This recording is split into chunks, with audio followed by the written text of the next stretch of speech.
Still mute, Pak Fuad. Yeah, I completed my research. Okay. My presentation. Sorry. Okay, thank to Professor Balakhrisnan who have already delivered an interesting and important presentation that we hope it can be open, we can open our horizon in HR and IR. Ladies and gentlemen, before we come to next session, discussion, question and answer, let me summarize the main point from the presentation. First, in order to make the practice management and industrial relation better, we need first government regulation that support the implementation of industrial relation, especially minimum wage policy.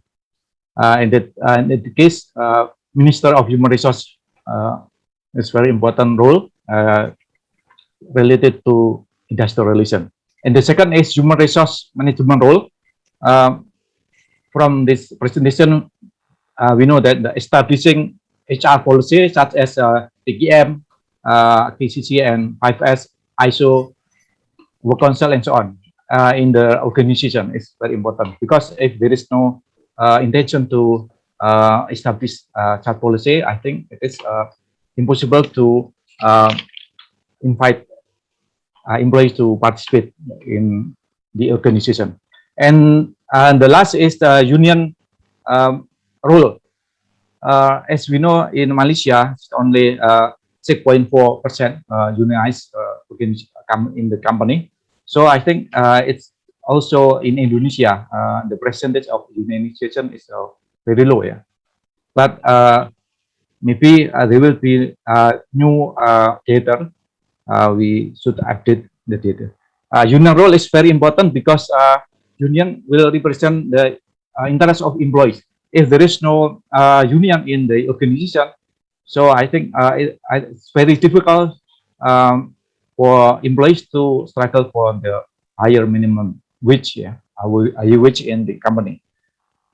So I think that's all for the summary. And while the next is question answers, I think for the participation who want to ask, just we are invited to just raise your hand, or maybe you can write your question in the chat box. Yeah. Okay.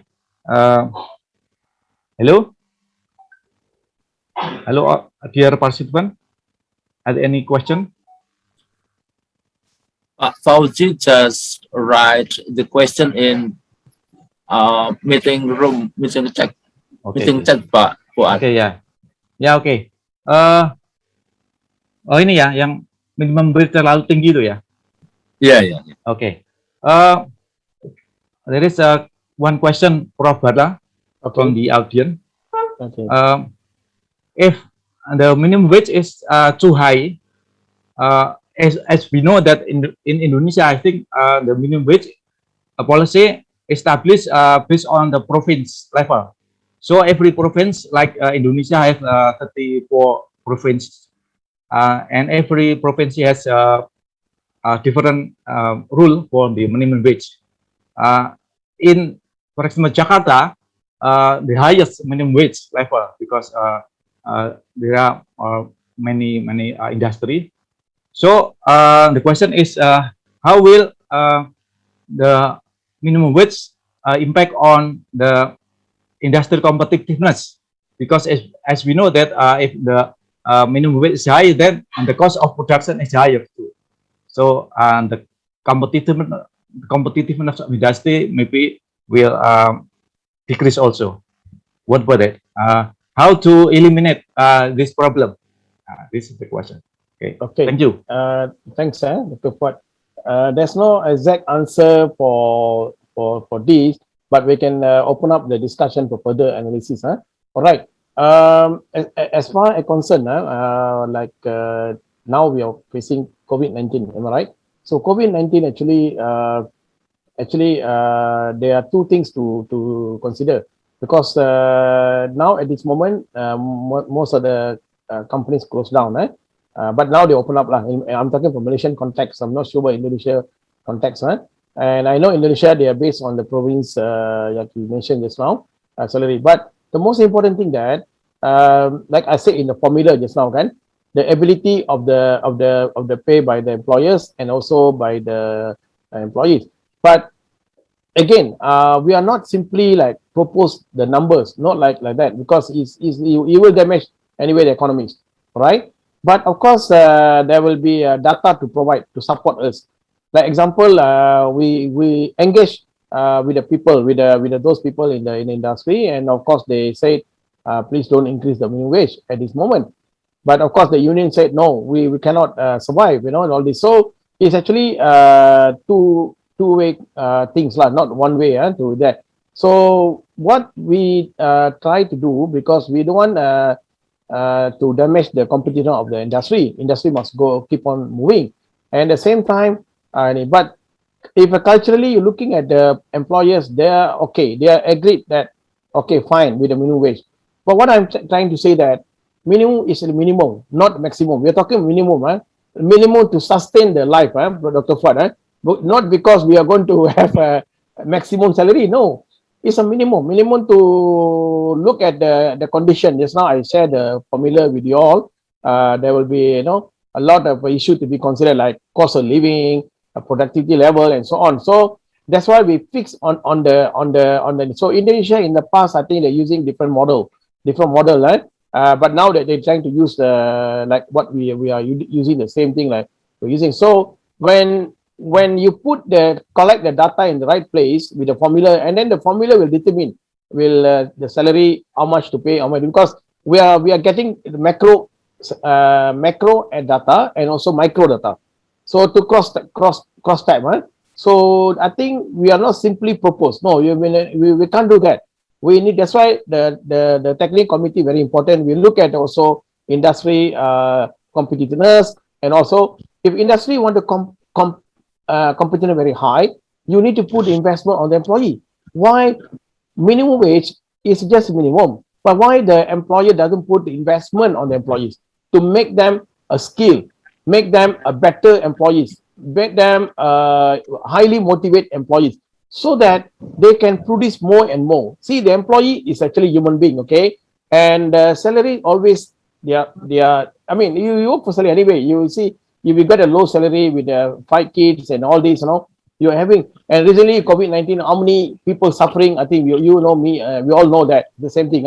People have food to eat. Even a lot of NGOs actually supporting. Even in my place also, a lot of religious group, NGO, they're sending food, free food, everything. So there's one time they cannot. But of course, we will out from this pandemic. So pandemic will come again, maybe in different ways. Maybe another world economic crisis will come. But what the employers to change, and what employees to change actually to understand each other, right? So we cannot say that we're going to reduce the minimum wage, because anyway, if we reduce the minimum wage, and also because this is the lowest protection to employees, but employers are suffering now. So the macro policies, economic policies to apply to the micro example. So what the government is supposed to do? So government must facilitate this micro and SME to grow, because you look at the Korea, in Taiwan, even in China, how they grow, how they are really doing well, because the policy macro is to direct to these people. So wages, but what is the macro policies to make the company compete? So investment in new ventures, provide support in terms of the financial and training to the micro to grow, and many things like example, Dr. What we come out with the wage subsidy. Subsidy is to top up from the government to help the micro. So the micro and SME cannot pay salary during the COVID-19. So the government come up with the many policies, many policies to help these small companies, help the employers. So don't say we help employers. So employers top up certain amount of money from the employer, government top up something. And that's we call the best practices, not only in Malaysia, United Kingdom and Singapore also doing that. And now they are opening up the industry. Of course, they can be independent. So to me, is actually the fundamental failure is actually the macro analysis of the macroeconomic policy. So we need to look at the micro side, okay, what's happening reality in the company. So I think time for us to invest in employees, invest regardless what group they are. So invest on the human capital in terms of knowledge, retraining, upskilling, and also we are doing a lot of HRDF, we call HRD Corporation, Human Resource Development Corporation, established by the government. So this this body actually helping the reskilling and upskilling the employees during this pandemic. So we are giving a free training and so on, and they also got National Human Resource Center established by this under the umbrella HRD Corporation. So this purposely to help the micro. So I can see that these are the things that we need to think about. Not just pay the minimum wage, but what is the role of employer himself? Are they changing the mindset or not? Are they want to just labor intensive, just labor work like those days, like like a slave, the type of labor? No, we are changed. They are human beings. They have to treat equally. So when they treat well, automatically they will also perform very well. When they perform very well, the company is doing very well. Then we come back to payback, and then we call PAWS, productivity linked wage system. So meaning to say, they don't stay just minimum wage, they move on. And that's what another initiative that I also involved with my friends in MPC, Malaysian Productivity Corporate Center. They have a blueprint. So we need to lay off the economy. And of course, we need to see the SWOT analysis, where we are weak, where we strength, how to move out. So I think maybe I answer Dr. Fuad somewhere relevant to those asking. Thank you very much. Okay, yeah. Thank you very much, Prof. Balakhrisnan. I think the most important point is changing mindset, I think. Because if the employers does not change the mindset, I mean, minimum wage is important, for employees, so because they can live, Okay, any other question? Okay, I just see. Hello, and from me, even though my background is accounting, this is an interesting topic for me. I have a question, especially from the perspective of power, because when we talk about wage policy, at least we have three players. The first one is the government as a policymaker, and then the employers who that are concerned with productivity, and the last one is the labor union, for example. And then you say that the participation is the key. But when we talk about participations, at least we know that these three players have their own power. I mean, from the perspective of power, how they deal with this participation, negotiation, and so on, whether they have, because they have their own interest, for example, and how they use or mobilize their power in setting this wage policy. Again, because my research is concerned with power too, in financial reporting, that's why I'm interested to know how powers might influence the way they negotiate, participate, and so on during the process of setting the wage policy. Thank you, Prof. Okay. Thank you, thanks. Thanks, Prof. I know Wollongong is very strong on the qualitative, especially on the accounting side. They are not the statistic. They know. I know the question. Okay, the question about power. Okay, power. You look at the definition of power. Of course, the contextual power is actually everybody have a power. Okay, I would like to share, Doctor. You see, how we can come out as a policy, national policy. And not easy to convince the employers. Okay, you must understand. Employers, it's not easy to convince. At the same time, not easy to convince the trade union. Okay, and at the same time, the government have their own philosophical behind about the issue. So why I said employee participation as a part of the unit of the power. Okay, so the power sharing never exists anywhere also. Okay, it's very difficult to get power sharing, but in terms of the theoretically, I said that when you participate, okay, and how we did that, I think I involved in the process. In the reality, I'm talking reality. And the beginning of we introduced, when the government passed the NCW Act, so every employer was worried already. Everybody like nervous. Everybody tense. Wow, it's going to cost a lot of money for me. Of course, when employer always costs, all right? When employee, the union always looking for the protection. Okay, better living standard. Okay, you have a better life. So that's what they are. And government always say that, hey, how I want to balance these two, because we need the employer also. Otherwise, who's going to pay the tax? So you can see that. But if you look at this model, that I try to put this model in Germany, in Scandinavian countries, and other countries, even in Korea, how they are come up with this issue, because it's actually negotiation, consultation, and discussion. So that is a part element in the employee participation. So employee participation is actually part of these three elements. First, consultation. Okay, consultation will end up with a conflict or with a cooperation. It doesn't matter. Now, what Professor Martinton tried to explain is you must have a representative, at least 50% from the employers, 50% from the employees, and the government. And I already presented to you the chart just now, the diagram. Really, this is a reality. So one of the first meeting, Prof. Anis, the employer just out from the room. He cannot accept. He said, okay, fine, we cannot. But because of the government intervention, that's why I said the government play very important role. And also, I think from the technical committee, because we are expert, they listen to us also. Anyway, they listen to the academician, and because we do research. And then we come back and then we propose a proper research finding to them. We are not just talking by perception. When you talk perception, there's an issue on the power. Because when you talk of perception, emotional cannot make any decision, because emotional is just your perasaan, you can perasaan saya marah.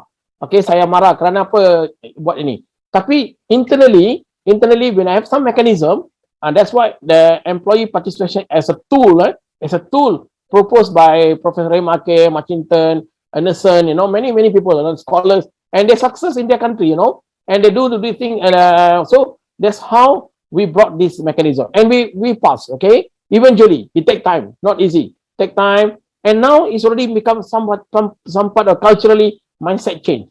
Everybody's changed mindset. And then secondly, doctor, equality. We are giving a chance to them to talk. We are not controlling by one party. So that is the MPGN, Majlis Perundingan Gaji Negara, as a place for them to debate. So you can see that this part of the in the room, setting up the room, this part employers, this part employees, and they are all key people in the organization. They are like presidents. So pose the question to them, okay, and they discuss, okay, and the council members and the other council member like government, they will observe. And finally, we make already 10 years already. So these are the things that we did. I think the same thing should be applied to the Indonesia also, because everything you open up, opening up your mindset, whether you open for discussion or you stop discussion there. So these are the problem in a Dr. Anis. I said, why the organization failure? Because they never allow participation taking place in any level, even university level. We have a lot of ideas, but the idea doesn't match to the above. And the above send the idea to down, and down not happy. When you not happy, I don't happy, how would it work? And the work is also, there's a mechanism. That's why my student now doing on NER, non-union representative. She's doing on doctorate now at the moment, and she was a practitioner. I said to her, why not you do this? And we propose to the country. Then we establish NER in all the workplace, so that it can counter to union. Because union actually not easy to form, okay? Because the employer always have a negative on the union. But I think sometimes with existing union also is good. Because my case, PhD case study proven. 2 companies closed down, 2 companies survived because of that. But one thing I'm talking when your question, the power relation. I know accounting also, when do finance, accounting, proposal, you need to have this power buy-in. I'm talking in the mentioned word buy-in. So the buy-in will come from the consultation, decision-making process, and finally, what is the impact to both parties? So who benefit who? That's the question. So when you have this, generally perception, perception on that, foreign investor to come, or okay, Malaysia have all these best practices from the side of it, and then we are not discriminating anyone. We, as I say, everybody equal. Doesn't matter. You come from wherever in the country, you equally protected. So that's, I think, my comment to Prof. Anis. You happy with that? Or okay. All right. Okay, Dr. Fuad, pass to Okay, you. yeah. Okay, thank you very much, Professor Balakhrisnan. Yeah, Hello, ladies and gentlemen. Are there any question? We have enough time to discuss. Ada lagi Pak, itu masih ada di chatting kalau nggak salah. yeah, dalam box setting ada saya rasa. Okay. Dr. Fuad. Okay, yeah. Okay. Yeah. From this chat, yeah, we know that it stated that from the collective bargaining as a media to establish minimum wage. But what about personal employee if he or she does not unite, yeah, if there is no union, so what happened with bargaining, collective bargaining in order to set the minimum wage? Okay, I think, Doctor, for my presentation, I think I will clearly say that our wage mechanism in Malaysia, three. One is actually by collective agreement. I mean, this is not a minimum wage act. Not we call ACTA minimum order. Order lah. We say order, minimum wage order.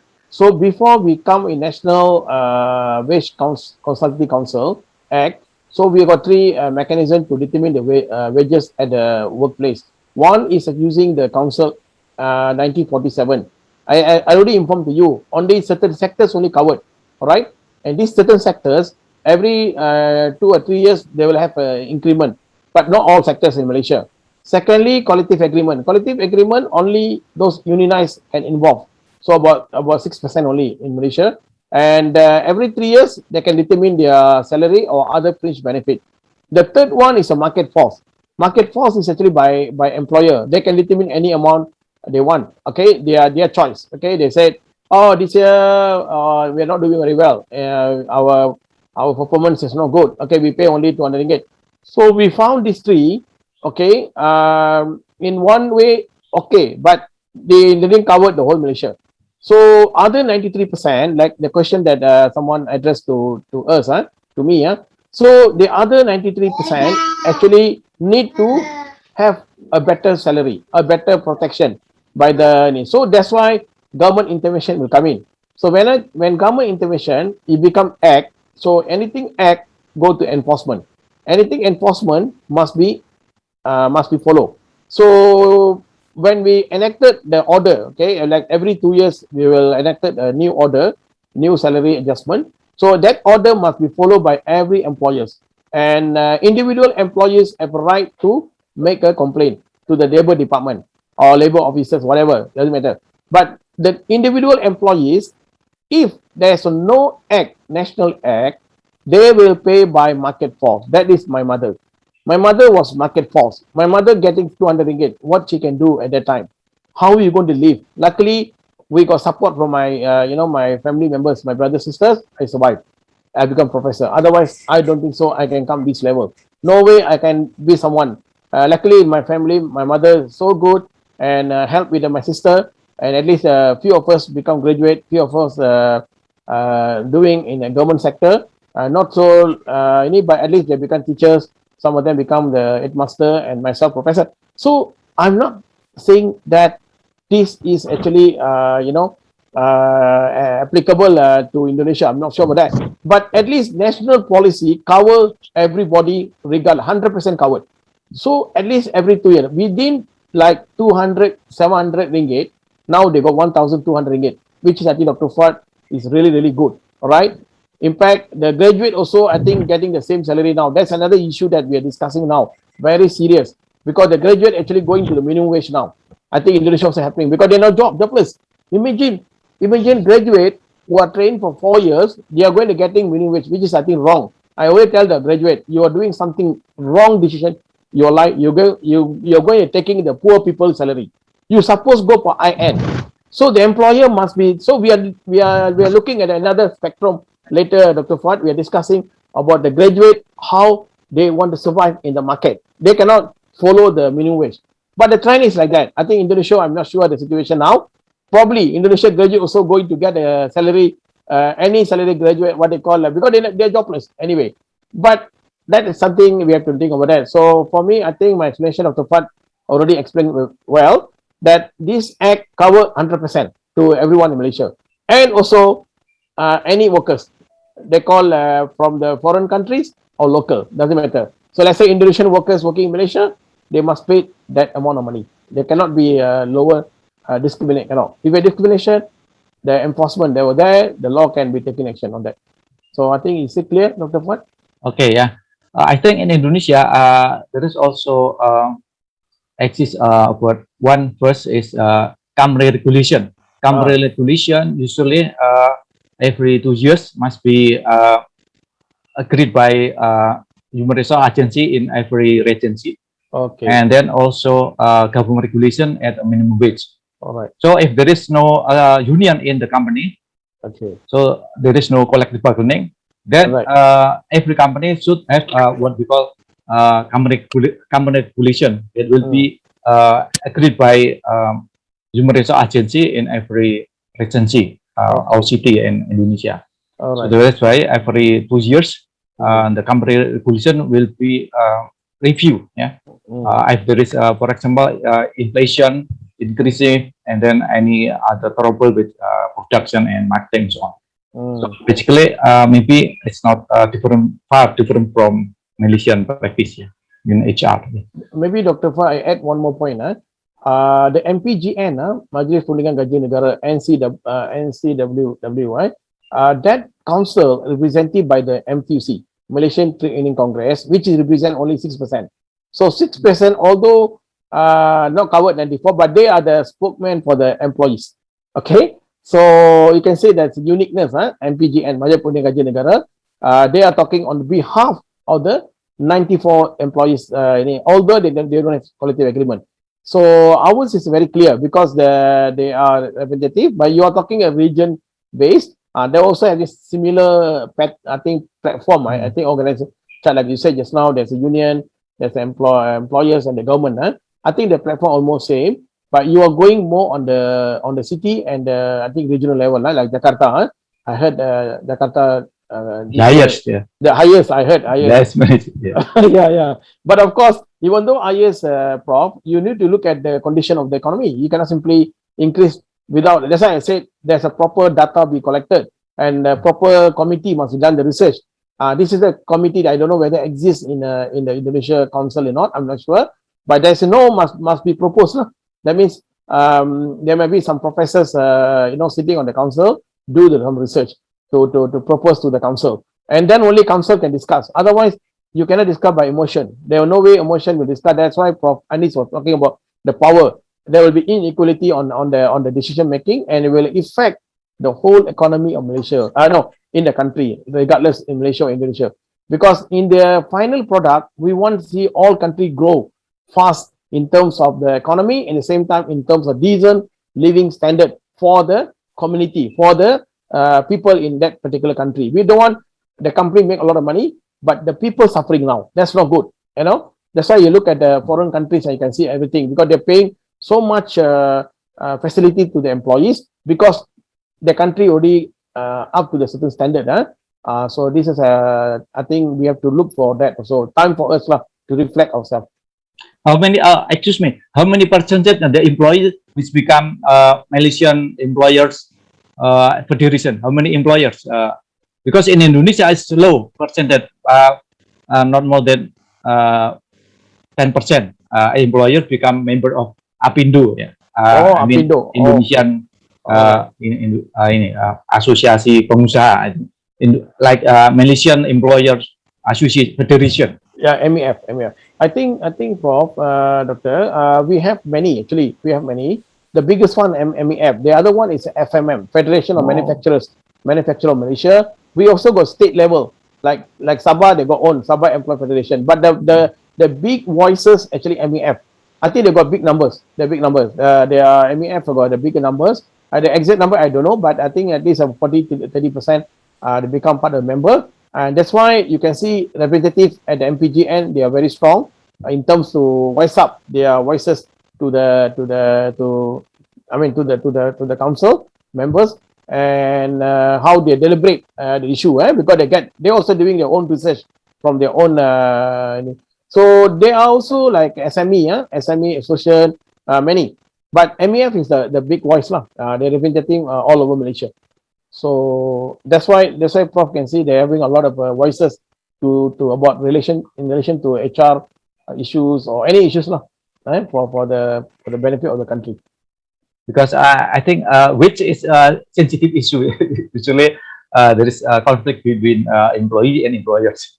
So yeah, in Indonesia every 2 years, there is a demonstration that want to increase the demand of the high wage. Almost, but Prof, as I said now, there might be proposal. They can bring proposal, but the technical committee, they already done extensive research.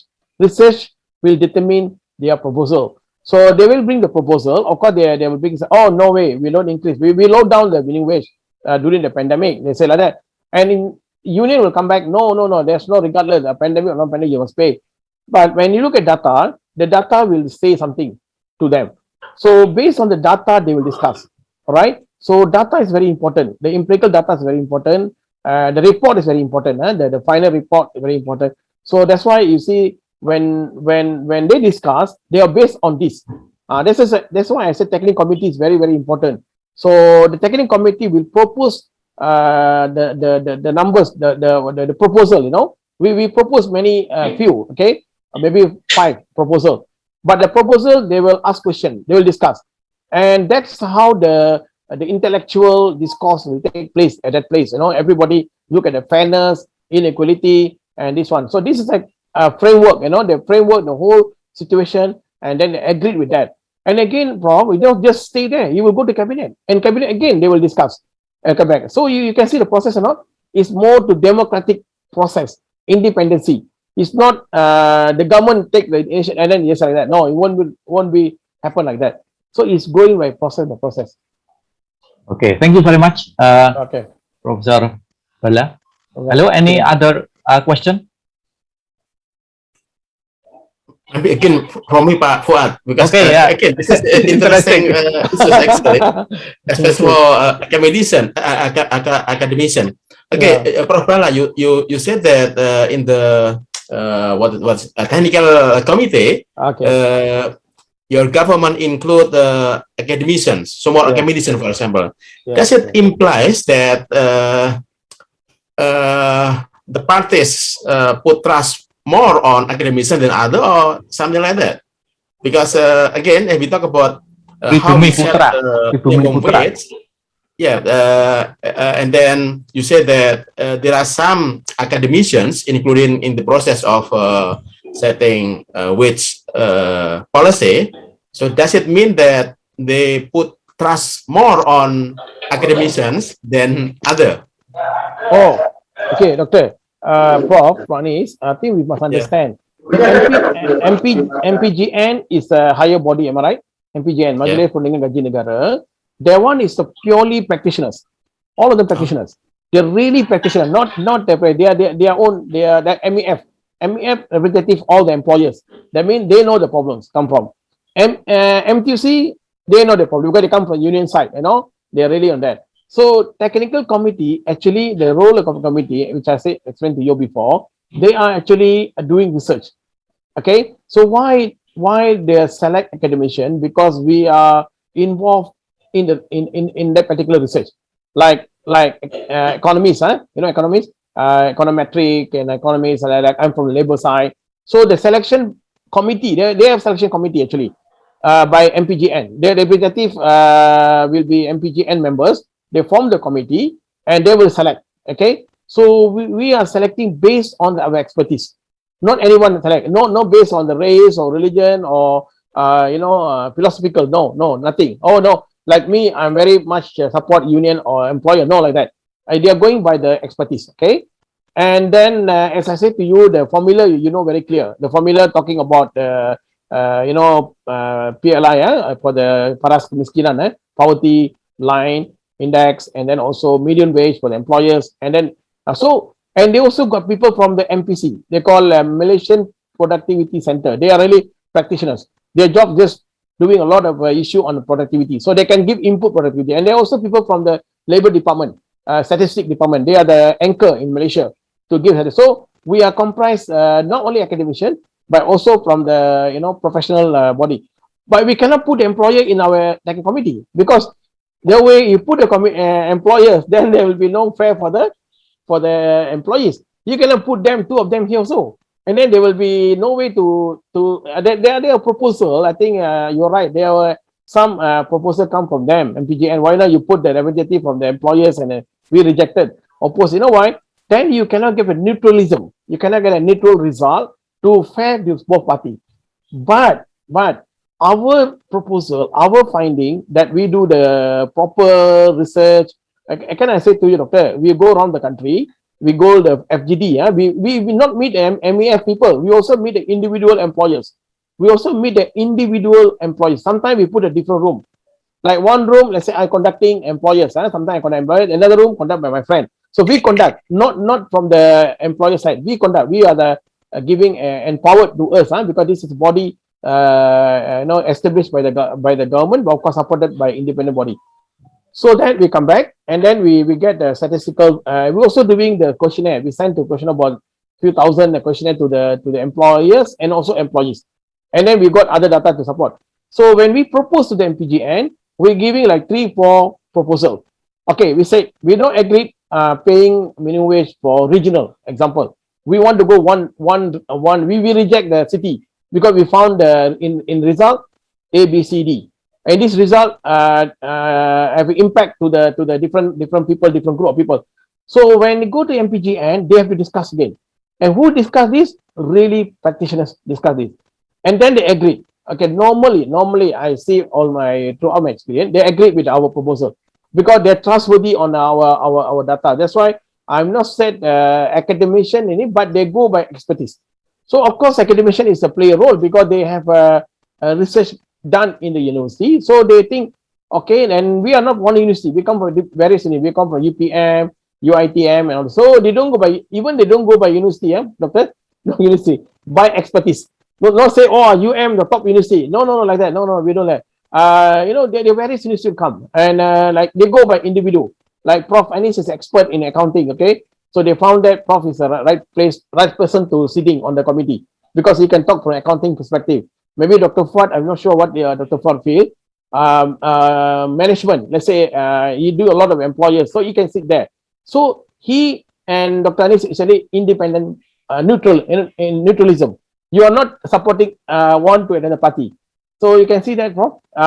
So when this happens, that you can see the result much better. Say we say in private sector, we're very clear. We're very much clear on determination on the wages in Malaysia. But if you go to the cabinet, we cannot control. Because in the law, minister got right to say anything. He can change, he can improve, he can do whatever. But normal case, he will follow the recommendation for MPGN. Because MPGN is the highest body in Malaysia on waging setting in the private sector. Prof, I answer your question? Yeah, okay. Thank you, Prof. Okay. Yeah. Very good.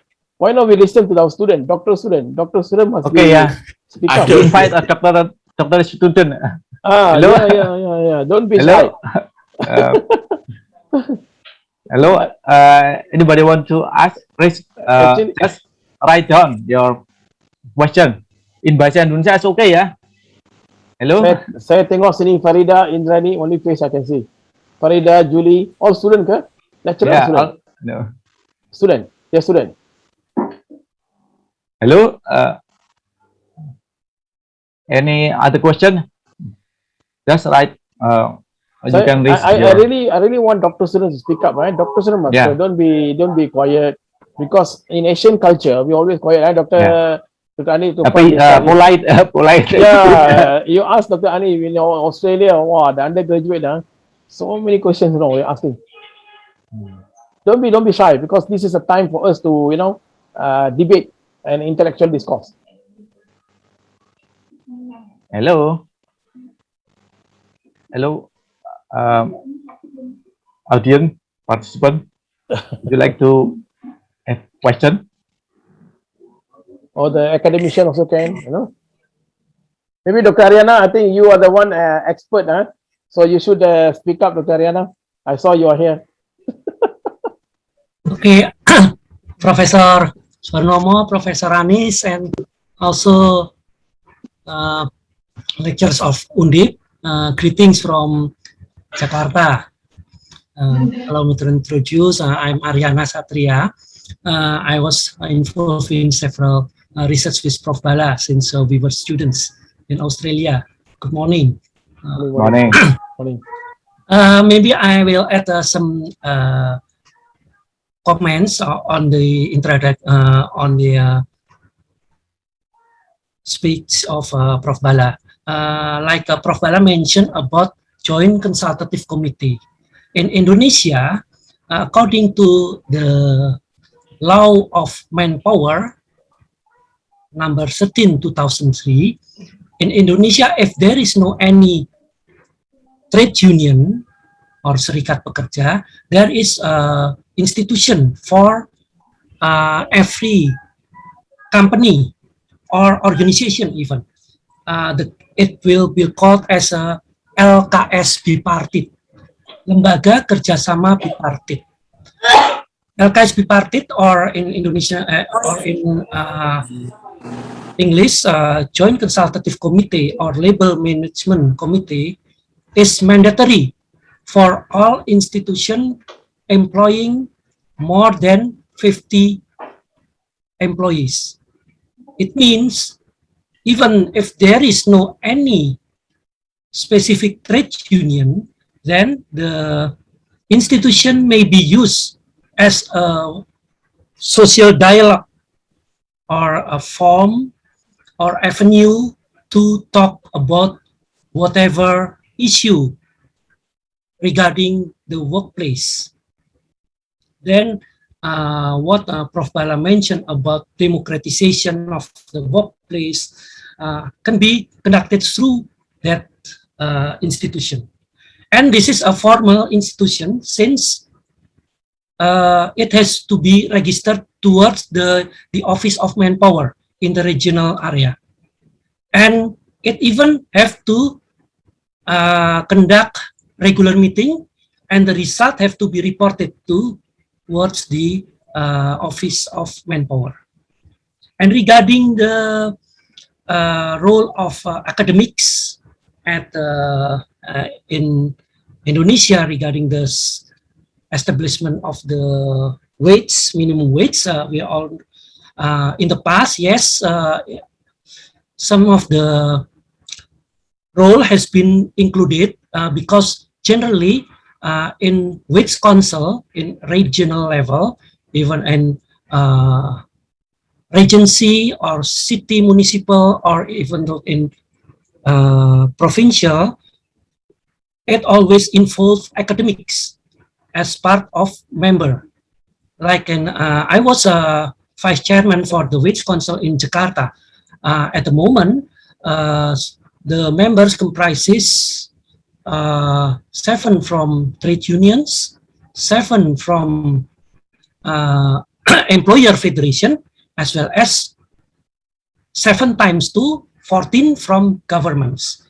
And it also includes 2 people from those beyond that parties, 1 from academics and 1 considered from experts. At the moment, I've served for two periods. The first period I served as academics, and the second period I served as an expert. Then when I was as an academics, then the people from like a Bank Indonesia or LIPI, the Indonesian National Council for Science, were included as part of the expert power. However, Prof. Bala, now Indonesia have a new law regarding regarding the wage establishment. At the moment, if in the past the wage has been established by the dialogue of the wage council. However, at the moment, actually it has been changed since it has incorporated a formula to set up the minimum wage. Therefore, maybe the role of wage council are diminishing since they have used the formula. That's maybe some of my addition, Prof. Anis and Prof. Suarnomo and Dr. Fuad. Thank you very much. Thank you very much, Dr. Satria. Hello, any other question or maybe additional information, please?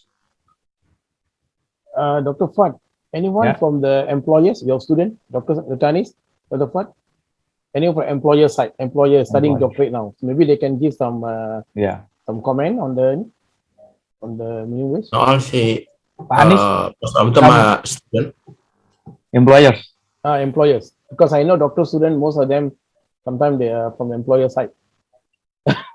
No, so most of our doctoral student is a lecturer actually. Lecturer. Oh, Yeah, researcher. All our students are researcher. Lecturer. Yeah.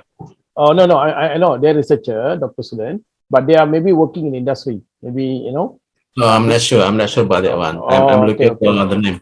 Yeah. Okay. No, I just asked maybe I commented what Dr. Ariana said. Yes, true, right? Indonesia actually above than us. Sorry, I would say this. They already got law, Manpower Act 2003, Dr. Ariana. So that's what I'm actually also another my next move to come up with the law to make it joint consultation committee as a law. But at this moment, it's voluntarily based, okay? And this actually done by voluntarily based means you don't have any enforcement. But minimum wage is totally different. That one is a policy on the minimum wage. But what I'm telling that the JCC is voluntary based. Collective bargaining, very limited scope. They only discuss operational issue, maybe some issue that, but they cannot discuss like investment. They cannot discuss. Like during the pandemic, closed down, cannot discuss. All these issues must go on the high level. They're called JCC. So this is what I think we are proposing NER. We call non-union representation. So before we do this, we need to do a research. So that's why I think research is very important, Dr. Anis. Without research, maybe Diponegoro also can take initiative. This kind of together with Indonesia, UE, or we all can work together to look at the ASEAN perspective on the minimum wage. Probably we can, Dr. Fuad, maybe we can sit down and discuss this issue after this webinar, because webinar is webinar. Why not we come up with the collaborative work to look at what actually happening in ASEAN countries, so that we can propose to the ASEAN Secretariat. You look at variation between these two. So I believe this also can help our ASEAN to move out to the next level. Anyway, minimum wage is actually starting point to move our economy. All right. So when people feel happy, when people feel committed, and then they start put in, they put on their work performance, and they feel committed, they will engage. Then they will do a lot of things. So these are the things that I really put the HR and IR together. So sometimes even resource we separately discuss with IR. So that's why the damage happened in the workplace. So minimum wage actually is bringing a tool only, small tools to make this harmonious in industrial harmonious. But again, to my comment, we found the research.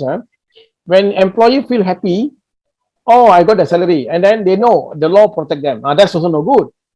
This is also damage our economy, our company performance. Am I right? You agree with all? Yeah. Sometimes, I pergi kerja, I lepak-lepak. Sufficient. Dia tak kerja. Jadi company suffering now because dia tahu dia protect by law. Dia kata you tak bayar ini. So that mindset, I think Prof say the nice word, and Dr. Anis talk about power sharing. Power sharing only will be activate. You don't have mindset. Where is your mindset now? Are you helping the company? Are you helping the employees? And what the government do? Are they government ready to provide all the facilities to facilitate? Itu kena change. Jadi kalau kita no mindset, macam mana kita nak bangun negara kita? Then maybe next issue, Dr. Ani, we can talk about graduate employability. That's what another my area now. Very interesting. Maybe we can have two speakers, Indonesia talk about Indonesia, then we talk about, so that's another very serious issue, Doctor, at this moment, the graduate employability. Okay, so Okay, thank you. Yeah. I stop here, Dr. Fuad. Dr. Fuad, Okay, thank you very much. Hello, Prof. Anis. Any other student? I'm not sorry because I have still another question actually to Can, to Prof. motivate the doctoral program. If we refer to your current research, Okay, for example, Mm-mm. and then we talk about the future research in industrial relation, for example. So what's the topics? I think it is very interesting in our context, especially for maybe in Malaysia or in Indonesia, if we regard to the special context compared to the Western countries. Oh, okay, Prof. Thank you very much. If you really want to study now, Prof, we are having a limitation on the study, comparative IR between ASEAN country. I think we have only one book, Dr. Riana, you don't mind, ASEAN compared by Basu Sarma. That book published in 1985, long way back. The book published in ASEAN. I'm talking ASEAN, Doctor. I'm not talking ASEAN. ASEAN, we got few books published by Ani Verma and Thomas Quaid. ASEAN, I think it possible when foreign workers, for example, very city more workers from Indonesia. Why they are functional? For the journal course for the Indonesian workers stay longer here. And that's one guy from Indonesia. He's here for a long time, more than 20 years. He built a house, construction. He came as a worker, but he got seal, And recently, he's from Surabaya, a very close family members, family friend with us. He were having a lot of problems during the pandemic. And then you got hard to study. So they are entrepreneur. So doctor, look at your workers here, doctor. They come as a labor in the past, but the skill, they develop skill. Now they become entrepreneur. So they're entrepreneur. They are going. They got the people to them, but they are all skilled. So this should have uncaptured now. So I think we need to study the workers and entrepreneurship where they are. That's research unexplored at the moment. And then I think Dr. Riana agreed with me also. We can apply grant from Japan Foundation, Toyota Foundation. So why not we work in ASEAN spirit, all right? Or maybe we can propose to the ASEAN Secretariat. Okay, we know the Secretariat in ASEAN or ILO in Bangkok or in Jakarta. So why not we come up with this kind of research? Because these foreign workers, I didn't see that as a negative, I didn't see. I see the different ways for entrepreneur mindset. Because when Prof look at the ASEAN, we are family members. We have no any difference between you and me. We are same, but we never captured the strength. And you see, when we are in Australia, Prof, what do we see? So Australian actually focus on Indonesia. Am I right? Indonesia, a lot of research, but we from Indonesia, Malaysia never focus between us. So where we are now? So we are so orang kata shock sendiri kan. We are seronok kat Malaysia, dekat Indonesia. Tetapi doktor, kita ada banyak opportunity kita open up. So the university as per se actually is a body of the cross discipline and so on. Like accounting, very important, Prof. And maybe Prof, I don't know what if your subject. Are you human resource management? Yeah, human resource HR. Oh, then IR. Very good. I graduated from School of Industrial Relations, Canada, Queen University. Which university, Prof? Doctor? Queen University, Canada. Okay. IR, School of Industrial Relations. Wow, then you come to our family, big family. So Dr. Anis, come and join our family members because I really want to study minimum wage across the country, and we can study like Indonesia, Thailand, and then we can propose to the ASEAN Secretariat. So why not we come up with a proposal? We write in, Dr. Riana, please help us on this. Maybe you and Dr. Anis can coordinate. We have discussion and we online. Then that secretariat will take our proposal so that we know where we stand. And Dr. Fuad, you said you are the best in the minimum wage. I say I'm the best in the wage. Are we working or not? We are in the global standard or not? So I think that's what ILO really wanted to engage with us. So she see that where the decent employees. So this is one issue, Prof. We can look at it. Foreign labors and entrepreneurship, Prof. Entrepreneurship and the other issue, Prof, very critical is actually graduate employability. Graduate employability is an international issue, which is we never captured. And the worry is, Prof, now the graduate go to the low salary scale now at the moment. We already see in Malaysia happening now about 10% gathered, and that is a very bad route. You train your graduate 4 years, and then they go to the lower paid. Then what is the role? Waste of money, waste of the government money. You know, even doctoral student also going to the minimum wage now. I think some doctors completed PhD but no job. They are looking. So I think that's another issue we can do cross studies. You know, where the labor is sitting. I think Dr. Riana maybe national grant. I think last time we get some grant from Dr. Riana. We compare Malaysia, and it's time for us to sit down and discuss how to cross. So another issue, Prof, we're looking at the HR role. Is how the HR role are they include IR, or they're separately working independent? So that's another issue. So you know, and I want to look at the multidiscipline, Prof, not only IR, HR, also like accounting, marketing. You know, even science also we can work together on this. So I do hope Anis can we all can move to the India now. We're looking for India, our partner. I bring few scholars to India, so maybe I will connect you all to the Indian continent to look at the different perspective. So that's I also like to invite some of you. We are launching a new journal between one of the Indian. They are NGO, but they work with many universities. So I hope Dr. Anis Abdul can join us lah. As even Dr. Riana as editorial board. Maybe we invite you to look at the multidiscipline. We are come out multidiscipline. So don't stay in Indonesia. We go abroad to Indonesia now.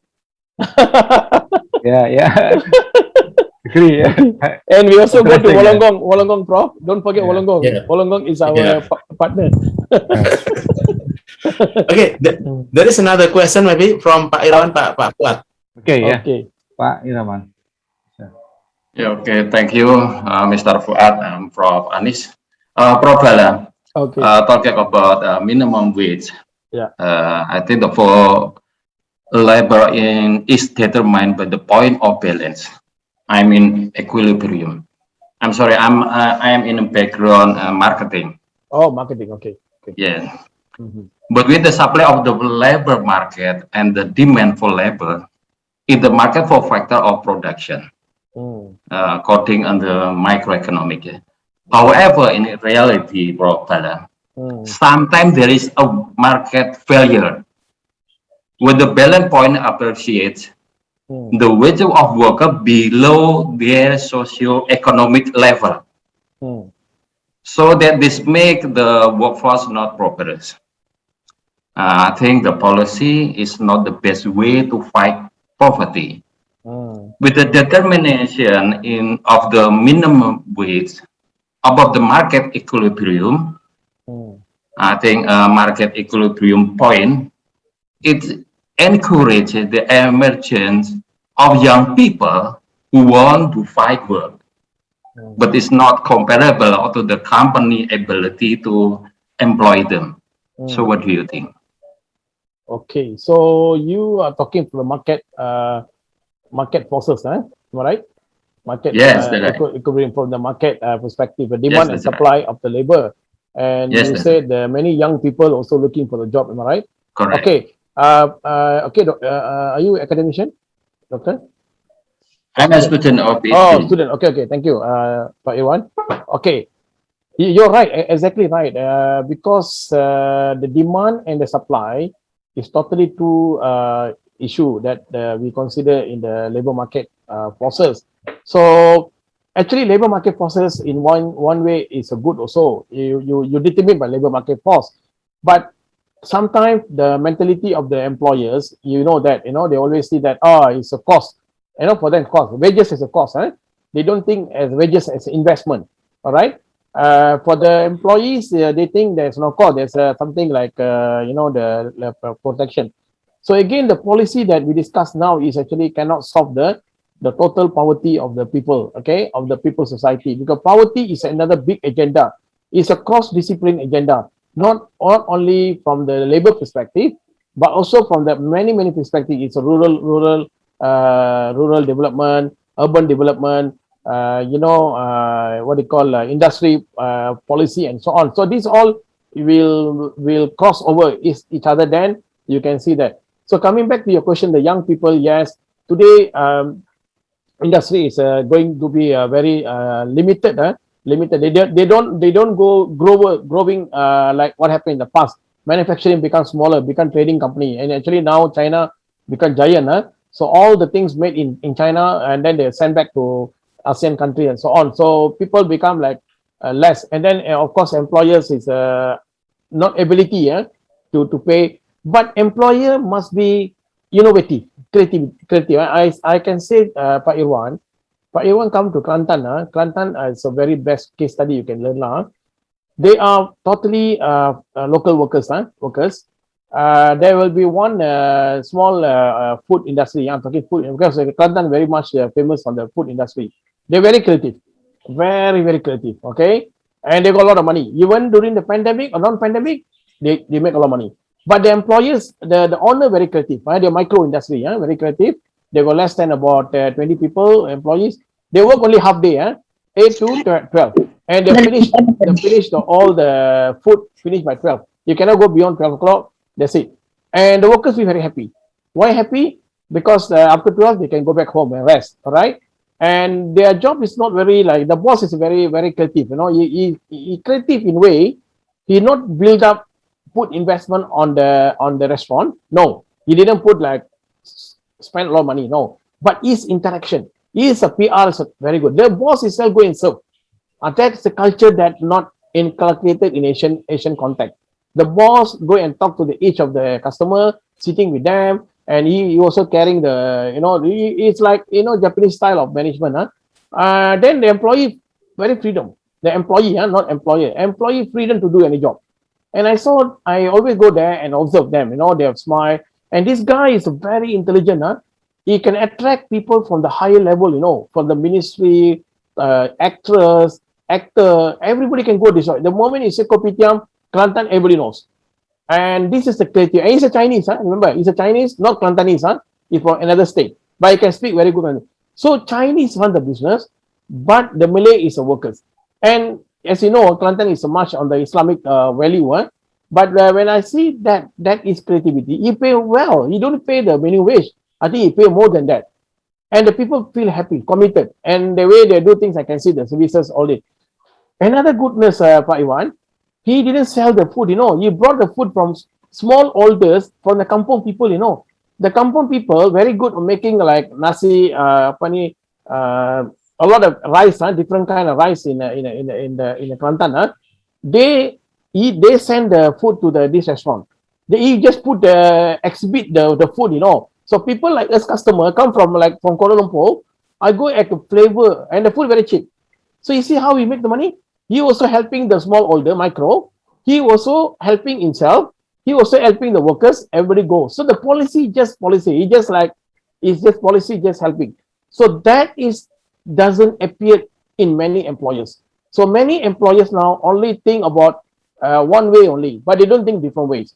So we also ask the government. Okay, government, we must provide certain facilities to facilitate these people. So by the end of the day, actually the SME micro is contributing higher to the nation of the country. But what happened now? SME micro contribute very low. I think as for a marketing perspective, even marketing people also not creative.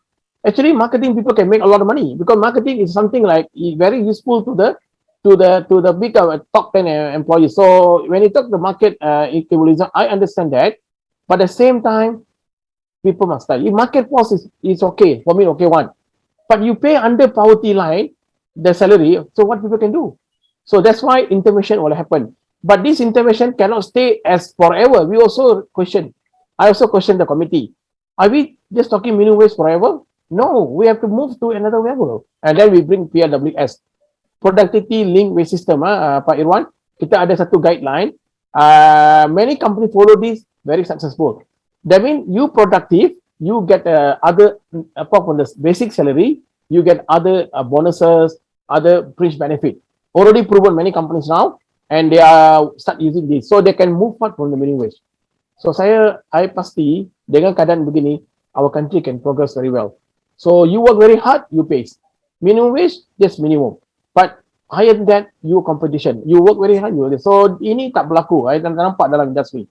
Industri masih lagi mentality low cost, reduce cost. I don't make people. You see, when somebody working your company, Fairwan, mestilah you menaikkan dia. Baru employee rasa, wah, I belong to your company. Boleh Saya ada answer kot. Okay, yeah, thank you. Thank you. Yes, fantastic. Pak Irwan kerja di mana? Pak Irwan, working where now? Where you working? I'm entrepreneur. Oh, okay, good. Then my point, very good for you. Better take it and make money through my suggestion. Yeah. Okay. Yes, you student next. Thank you. Okay, next time, Farida Indriani. Halo. Ya. Pak Farid. Terima kasih Pak Fuad. Ya. Ini banyak mahasiswa mau bertanya pakai bahasa Indonesia, takut. Boleh, Jadi nggak saya apa-apa. ya. Boleh, Prof boleh. Bala, saya pakai bahasa Indonesia, boleh ya Prof Bala? Boleh. Nanti Biar- kalau tak ada, ya. Dr. Anis translate lah. Dr. Fuad translate. Iya. Okay. Maaf tadi saya ada problem koneksi. Prof Bala, saya sekretaris program S3 membantu Prof Anis. Okay. Prof Bala. Prof Bala, background saya marketing, Prof Bala. Jadi mungkin saya tidak terlalu banyak. Saya tertarik tadi dengan peluang risetnya, Pak Prof Bala. Okay. Kalau di Indonesia, setahu saya kenaikan upah minimum itu seringkali punya pengaruh yang berbeda antara mereka yang bekerja di sektor formal dan mereka yang bekerja di sektor informal. Kemudian ada perbedaan juga tuh antara pekerja laki-laki dengan pekerja perempuan. Jadi kalau beberapa yang saya perhatikan dan beberapa yang saya baca, hasil riset itu kan menunjukkan kalau upah minimum itu biasanya berkaitan dengan berkurangnya jumlah pekerja di sektor formal. Kemudian beberapa penelitian yang lebih khusus lagi itu ada penurunan jumlah pekerja perempuan di sektor formal yang ternyata lebih banyak dibandingkan jumlah pekerja laki-laki, gitu ya. Nah, bisa jadi asumsi saya dari yang saya baca itu berarti kan jumlah penurunan pekerja perempuan yang lebih banyak dibandingkan laki-laki ini mencerminkan bisa jadi ada kurangnya kesetaraan gender di pasar tenaga kerja Indonesia. Jadi ada pekerja yang akhirnya dia give up, dia menyerah, kemudian dia berhenti mencari pekerjaan karena bisa jadi berkurangnya kesempatan kerja. Yang saya mau tanyakan, Prof. Sektor informal itu kan identik dengan kondisi pekerjaan yang bisa dikatakan lebih buruk ya dibandingkan dengan sektor formal karena tidak terregulasi, beberapa tidak terdaftar, misalkan buruh harian atau pedagang kaki lima, sehingga rata-rata minim perlindungan bagi pekerja di sektor tersebut. Nah, apakah ada peluang riset? Apakah ini bisa jadi peluang riset ya, Prof? Kalau memang rata-rata upah pekerja di sektor informal itu lebih rendah daripada upah di sektor formal, apakah ada peluang riset untuk mengetahui bagaimana dampak kenaikan upah minimum itu bukan hanya pekerja di sektor formal, tetapi juga mereka yang di sektor informal dan atau mereka yang terpaksa nantinya di masa depan itu harus pindah ke sektor informal karena berbagai faktor. Terima kasih, Prof Bala. Oke, terima kasih kepada Ibu Farida yang banyak bantu Dr. Anis dari Doktor Program. Okey, saya tertarik dengan satu soalan yang sangat baik, iaitu formal dan informal sector. Untuk Ibu Farida, saya nak share sedikit. Boleh dengar bahasa Melayu saya? Boleh faham? Boleh. Boleh ya. So maybe I speak English also lah. Maybe some foreigners here. I mix lah. So in the beginning, that when we introduce minimum wage, there are many employers actually changing from formal to informal. You know why? Because the minimum wage only apply to the formal sectors. As long you have a contract of employment, verbal and non-verbal doesn't matter, and enforcement will apply to this all informal sectors. Okay, so sometimes the employees are very creative, in innovative. So what they do, they transform into the informal sector. So meaning to say they will take employees in the different ways lah. Different ways. Sometimes they use contractors to employ the workers. Okay. So itu jadi satu isu yang besar lah pada even now or maybe Jadi kita research yang tu sangat baik kerana kita nak tengok juga level upah di informal sector. Adakah level upah tu sama dengan formal sector? Jadi kadang-kadang employer tadi saya cakap tadi kan, dia kreatif, dia nak low cost, dia pergi ke informal. When go to informal sector, there's no contract employment. Akta tak boleh apply. The minimum wage order cannot apply to the info sector. And another issue you brought is actually very interesting at the gender bias, gender between women and men. So that is another issue that we have to consider because many micro industry actually run by the woman. And now even worse, a lot of women do business on online business, gig economy, gig economy considered is the informal sector, because they are not protect any law like Grab, Grab, Uber, Grab. I think Indonesia got Gojek, Gojek, semua itu tidak ada protection, If you go by Gojek motorbike, if the motorbike fall down, you will not protect anything because they are not employee. They just use the brand. Then marketing. You're talking marketing now. I'm coming back to your marketing theory. But your marketing theory, is it applied to the protection of the employee? No. So many gig economies now, or actually the gig workers, they are not protected. All right. That's the informal sector, which is they call under the name of digitalization. Wow, 4.0 IR. We're very proud. Okay, kita telah mengarah ke industri 4.0 IR, very bangga. But is it true, in terms of employment, HR, and IR? So that's the issue we are also looking at that. So coming back to the you said vulnerable group, women, not only berlaku dekat Indonesia, juga berlaku semua, termasuk Malaysia dan sebagainya. Even if look at the foreign employees, when the moment they're illegal, that's informal already. Informal. You're using the word informal, but for me, illegal means their work under no permit. There are many, thousand, apa ni Ibu Farida, banyak yang kerja. Jadi COVID ini membawa bantulah. Sebab COVID tak nampak illegal or non-illegal. COVID kata semua orang kena. I don't care. So they have to control, am I right? The government have to do something. And now the government thinks seriously how to legalize them. How to bring them. So when you legalize, you akan dapat banyak benefit dan sebagainya. You are more safe lah duduk satu negara kan. Macam kata kami pergi belajar dekat Australia. Kami kan ada legal permit, everything. Kami tak boleh sebarang walaupun kami student. Kami ada. Jadi safe lah untuk saya berjalan-jalan kan. Kalau yang ni. So two issue you bring up, one informal sector, I think we need to do research on that. But very difficult to get data on the informal sector because very difficult to determine informal sector because a lot of employees, especially SME, they go on informal. But they're running, making a lot of money, A lot of money. But because of they understand the law apply to the need, so they go there. So that is not, for me, good employer. The good employer actually within the law, regularize them and pay according to what they have to pay. And from the marketing, I teach marketing 5 years. Ibu Farida, I was in UMK, University of Kelantan. I was given a subject 5 years. I enjoy marketing. Actually, marketing is one of the best tools to make people creative and innovative. If everybody have a marketing knowledge as an employee, you can market yourself. All right. So how you market yourself? You need to transform yourself, your personality, your way of talking, the way of interacting. So when you bring money to the company, and then you have to pay them. You cannot say that okay, like that. So that's why we're bringing the PWS in the picture. So you based on that. But that two issue I think must be do research. I hope that doctoral student can focus on that. So how this informal and formal in relation to minimum wage upah, and we can see the variation of the upah. So if you don't pay according to the minimum wage standard or order, that means there are discrimination happen. And I'm very worried that you said many women there. So that will be also another big problem in terms of in the country. So I think you also got Ministry of Women. So that ministry must cater for this issue. All right. And we also got Ministry of Labor, and all these must work together. And the research must be done.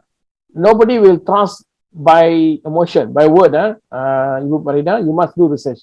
You show the statistic analysis to these people, then they will consider. Okay. So I think. Thank you. Okay. Very much, Prof. Okay, any other student? Hello. Yeah. Dwi Indah, please. Yeah. Dwi Indah. Thank you for the. Yeah. Yeah, terima kasih, Prof. Okay. Thank you for the opportunity. I'm very Camera interested.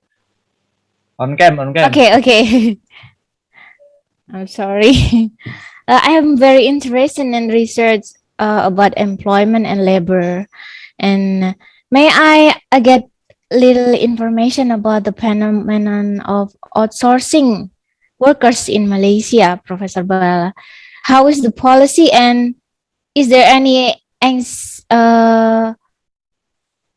upheaval or anxiety of the society regarding the wages and the welfare of outsourced workers in Malaysia, just like in Indonesia, Prof. Bala?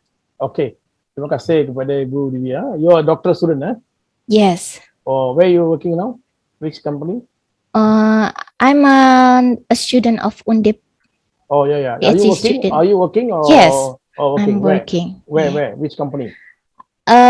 Institut Agama Islam Bunga Bangsaan, lectures. Oh, lecturer. Okay, you are a teacher. Yes. Okay, all right. Thank you. Okay, thank you. All right.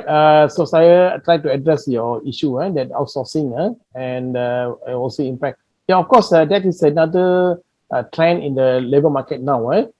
Whenever you introduce any policy, they always use this opportunity. And then, like there's now, Farida said that informal to formal, and now you're talking about outsource. So outsource become very crucial during the pandemic. All right, because a lot of company cannot survive. Okay, example, I can say some industry really collapse, like hotel, really collapse. They cannot do any business because there's no, not because there's no tourists, but how go to tourists? Is the border closed down.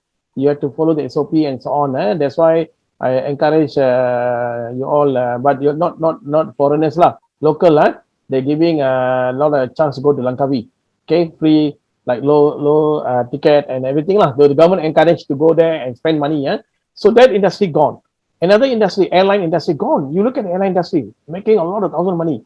So just collapse like that. So like hospitality industry definitely collapse. But now they come back, rebuild again. So when you have outsource, of course, when you outsource, you contract out the workers, So now the trend is the employee working in your company, they are not belong to that ABC company. That employee belong to the another FG company, all right? Yes. FGH company. That's outsource. Example, that's a new kind of business now, right? And I think one of my students involved in that business. So he bring the workers from Indonesia, from Nepal, from Bangladesh. So he hire them, but he supply the workers to them. So whether he paid according to the minimum wage, that one is another question, all right? But of course, they have to pay according to that. But if let's say outsourcing going like this, and that's a problem for the union. That's why union also raised this problem. When outsourcing the employees, you cannot recruit the union members because they are not belong to your company. When you don't belong to company, you cannot just form the union like that. So that's another issue. So definitely it will impact. And our country, of course, very much, we got all the policy, labor law, all clear. There's no problem with that. But it's the creativity of the employers to do that. They're able to do that. They are right to do that. Okay, they can outsource because they say we are not able to do that. But my worry is just a post here. I like to post here that about 10 years ago, I predicted that teleworking become the very important issue. In 2001, I wrote a paper on the teleworking. Saya tulis satu kertas kerja dalam journal pasal teleworking.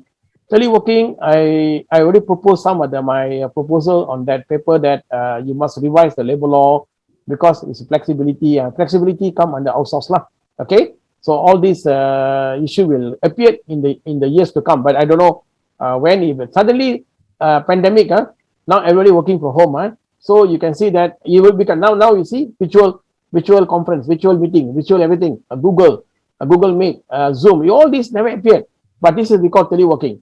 So it become normal, and now is they said in the beginning not normal, but it become normal. So now people start reducing the cost.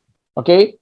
And the organization reduce the cost of the electricity, so they are actually so the more I'm saying that the more problem will arise in the future where the employee will stay because they are working from home. They say you don't need to come, we outsource you, okay, to the another company, okay, and maybe they outsource accounting department like the Dr. Anis here. You can be a consultant to the many SME and you paid, So don't need the accountant do the job in the particular company. You do the job. It already happened. I'm telling this is a true story. Happened already. And then like myself, HR expert, Dr. Fuad is expert. So they will hire us to do the recruitment for the company. So they don't need have HR people there in the company. So You see that everything losing one by one. And lawyer, you don't need a lawyer. Lawyer will done everything by online. A system will do everything for you, the documentation, even accounting also. So there will be a lot of problem on the labor market issue in the future. So this is my posting to you all to think about that. How as a country we want to tackle this problem. It's a trend, global trend now. Okay. In fact, I tell Dr. Anis, even many countries in the world, they can hire professors everywhere in the world. Like Dr. Anis, you can teach in China. They can just speak. Already happened. I myself have gone through this. One of the private company called me. I give the example. This is a reality. They are based in US, but they got secretariat all this from China, but they are in Singapore. So they Google up my expertise. They contact me. Okay, Probala, we see your expertise. All right. So we want your expertise to tackle your country problems. There will be some investors come from this country, and they want to know about the labor policy. Like just now, Pak Ibu Farida dengan dia tanya apa policy. So they hire by hourly, So and then they sign agreement, and then the clients from Germany come and talk to me. Okay, what is this? What is that? They explain, and they just like this example lah. They will pay the money to you, like 100 USD, pay to you. This is only one example I said, but they're going to have more examples will coming in the future. So even we lost a job, academician maybe lost a job, because there will be no university will exist in this globe. And doctoral student now can study everywhere in the world. You don't need to come to Malaysia or Indonesia. They can study even in India or whatever they can. So the trend already changes. But for me, I believe don't this trend apply to our condition. We need to have a university by physically. We need to have a touch, physical touch with the student. We teach them, we engage them. So this must be exist. That's otherwise, but you cannot control the trend. It's going like that. So for your answer, Ibu Divya, memang kita punya policy very clear, but it's depending on the creativity of employers. So when the moment you do outsource, of course you will cut off the fringe benefit and maybe you pay the low salary. Okay, that's all. Okay, thank you very much, Prof. Bala. Okay. Hello, any other question from the participant, from the audience? Hello, we have 30 minutes from now. If we have any questions, so we can discuss. We have 30 minutes. This is what we call employee participation. Must be engaged. Yeah, engagement. Engagement. There is engagement. Employee engagement is very trendy in. Now we are talking on the employee participation theory. We are moving to engagement now. Not only participate, you must engage. So that's what my doctoral student completed a study on the engagement. So they move from employee. So last time we talked employee participation. That was my time. But now they go beyond engagement. That's now trend engagement. And employee engagement, I think, is related to corporate culture, organizational culture. So that exactly the organizational culture is not endorse the situation. So they will be impossible to employee to engage. And also leadership. Leadership, several leadership now in trend. Yes. Okay. Any other question? Hello. Jangan malu Jangan malu. Bahasa Indonesia juga boleh ya. Kita bincang-bincang je. Melayu ya. Kita relax je. Jangan kita santai-santai. Kita santai-santai di Malaysia dengan ini apa? Indonesia. Ya. Nah, ini peluang terbaik. Bukan senang kita jumpa all the professors ni. Semua ramai kat sini kawan-kawan kita. Ramai ya. Hello. Ada lagi? You also can ask not only minimum wage, ask anything about labor issue, it's open. HR ya. HR. HR. So jangan risau. Even marketing also you can relate to HR, So don't put yourself in the one area. Pak Kurtano, ready ke macam nak tanya soalan? Pak Agus? Agus Prianto, saya nampak banyak orang ni. Okay. From Malaysia, hello. From Malaysia, anybody? Malaysia. Yeah. Invite a student from Malaysia. Yes. I think we have my MBA student here. Anybody here? Muhammad Afidin. Muhammad Afifi? Do you want to ask any question, Nurul? Yes, hi. Okay, thank you. Assalamualaikum, Yeah. everyone. So Fifi here, MBA student from UMK. I was thinking, Prof, Yeah. how does the minimum wages relate to our qualifications? For example, if you are a degree student, is there any minimum wages for that, or is there any plan to execute minimum wages according to we'll call it qualifications instead of generalizing on their job description. Okay. Hafiz, can you introduce yourself? What are you doing now? Where you come from? Yeah. Okay, Yeah. currently I am the executive for corridor development in Malaysia for three states in Peninsular Malaysia, and currently I'm in a role of human capital development. So I would say I'm pretty close to FGD, like the Prof said just now, and currently we are providing skills training for the B40s and the people with income below 3,800, with one objective of uplifting their household income.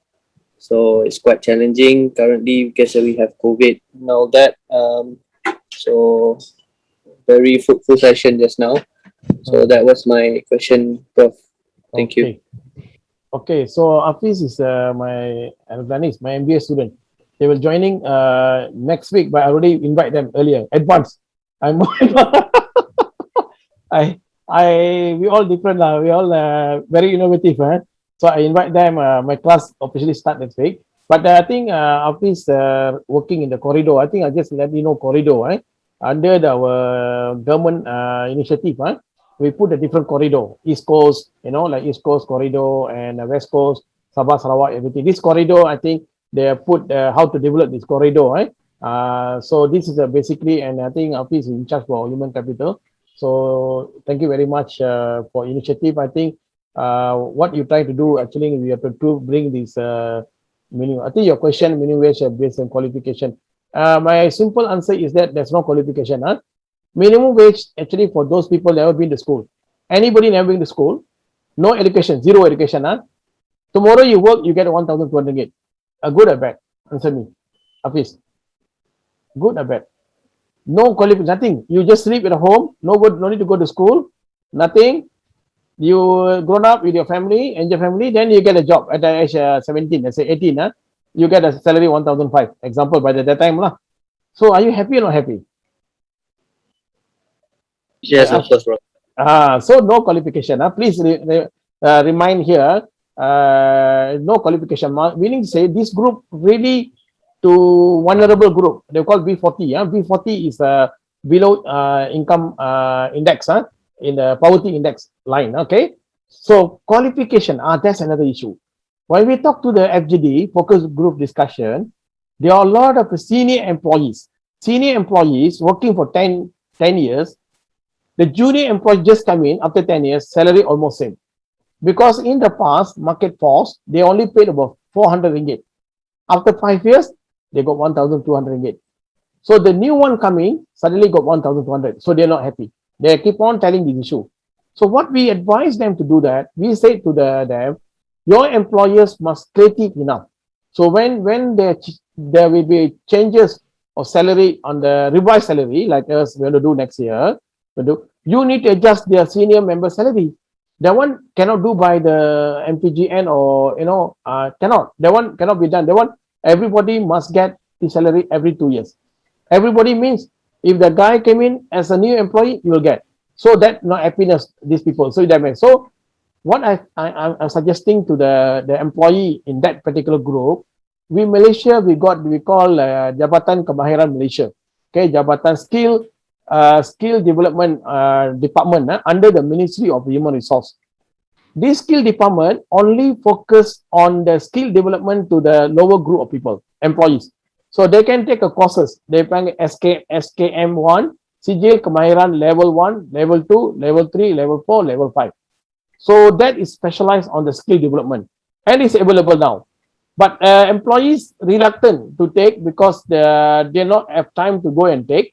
But they also got another, they got two types, SKM. One is SKM, you go and study, okay? Another SKM, they're giving a certificate of skill based on your experience. Like I got it, diploma, high level diploma. I already got it, high level diploma, because I really want to explore myself in DPM, Diploma Kemahiran Malaysia level 5.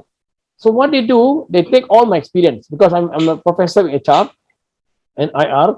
So that diploma related to the training and development, something like that. So they take all my experience, my file, and then they put, and then they run, they say you are qualified. Of course, I have to do some kind of research now.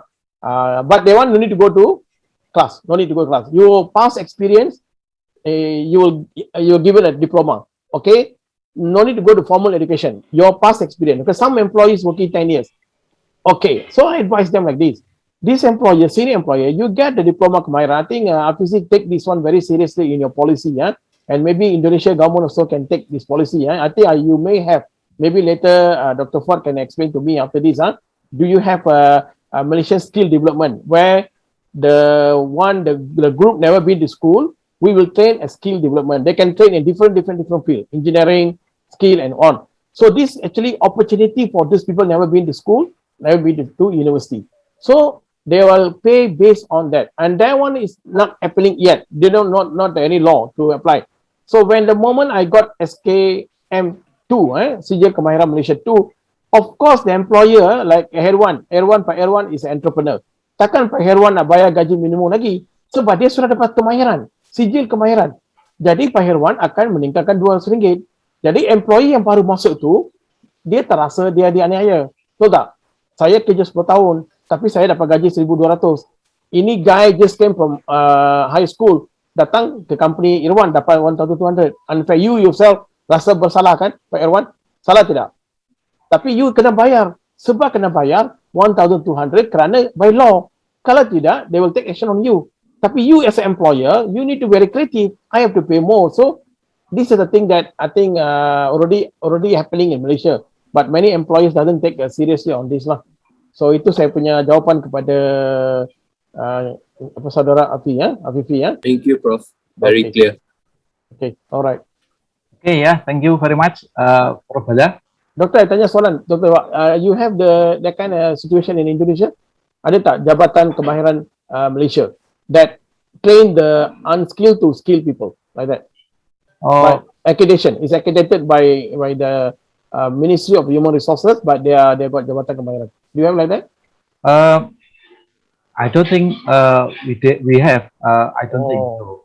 Okay. But we have some institution, whether an NGO or government institution that help the ungraduate people to enrich the skill of the labor in every city, municipal, and also regency. And the budget is from the government. Yeah. And then if people who are trained have a high skill, they will be accredited for the skill, for the competence. So they can easier to get the job without no formal education. Yeah, I think that's all.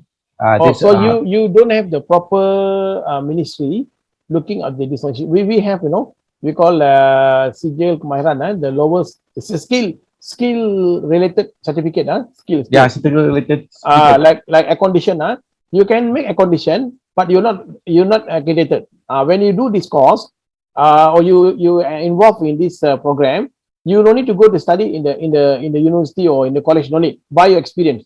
Let's say you work on the air condition, you're very good. You're very good to fix air condition, service air condition, but you don't have a certificate.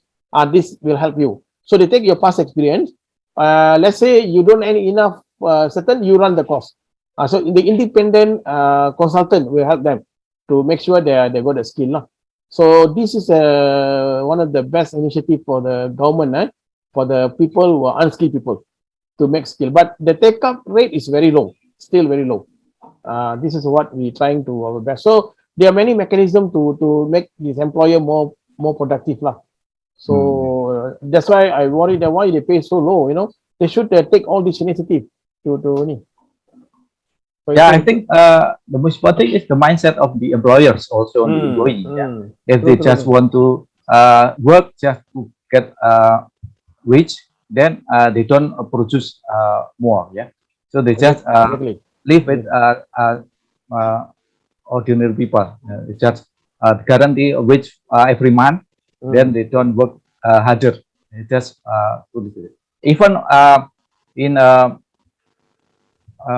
public employees like in Indonesia pegawai negeri or maybe civil servant. Yeah.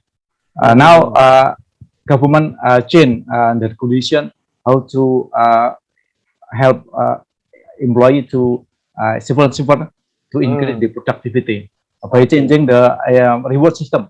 Reward system will change the behavior of the employee, civil employee. So this is why I think performance link reward is important, because there is no performance productivity link reward. Do you have anything PLWS in your country? No, don't have that guideline. Huh? I don't think so. Any guideline from the Ministry of Productivity? I don't know. You have ministry like we got MITI, Ministry of International Trade, under the MPC. So they have this guideline, which is only guideline, not law, but we are trying to bring more and more to that. We have a Minister of Aparatur Negara. I mean, is the responsible for managing the employee, civil servant employee. Yeah? So they create a reward system and also the design how to improve the productivity of civil servant employee. But they don't responsible for the reward, because the reward, I mean, the budget is a different minister. So there must be link between performance and reward. Yeah. Okay. But they don't have any body, especially look up to this, huh? No, huh? Any institution like we have in Malaysia, we MPC, MIT, MIT, like Japan, MIT. Minister of Industrial and all right. So that, okay, any other question from the participant? Hello. Okay, I think that's all for today. Yeah. Again, I think thank you for Professor Bala. It is interesting topic, interesting discussion, and we hope in the future we can establish cooperation, especially in research between Indonesia and Malaysia, between student and professor in university. And ladies and gentlemen, finally we got to the last session, and before we close this seminar, so I will return to the master of ceremony. Mbak Rina, hello. Thank you, Pak Fuad.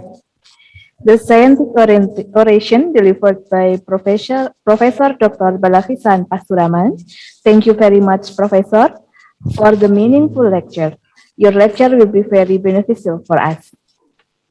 Respected audience, before we close the event, we would like to invite you to an online photo session. To all audience, please turn on your camera so our operator can capture all of us. Okay,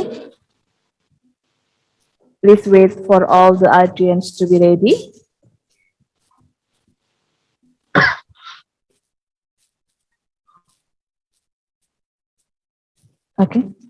Okay, I will count.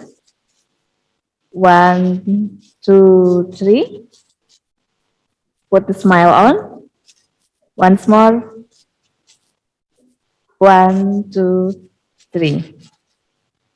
Thank you. Respected audience, we have arrived at the end of the event. From the deepest of my heart, I do apologize for my mistakes in presenting this event. Don't forget to fill the attendance form at the link that we already shared in the Zoom chat box, because we will send the material, also the certificate at this webinar through your email address. We truly honored to have you with us in this event, and we hope you have been enjoying yourself at this event so far. Thank you so much for the amazing enthusiasm and participation. Terima kasih. Wassalamualaikum warahmatullahi wabarakatuh. Waalaikumsalam warahmatullahi wabarakatuh. Waalaikumsalam warahmatullahi wabarakatuh. Okay, thank you, Prof. Bala, for your Thank you, Prof. Bala, yeah.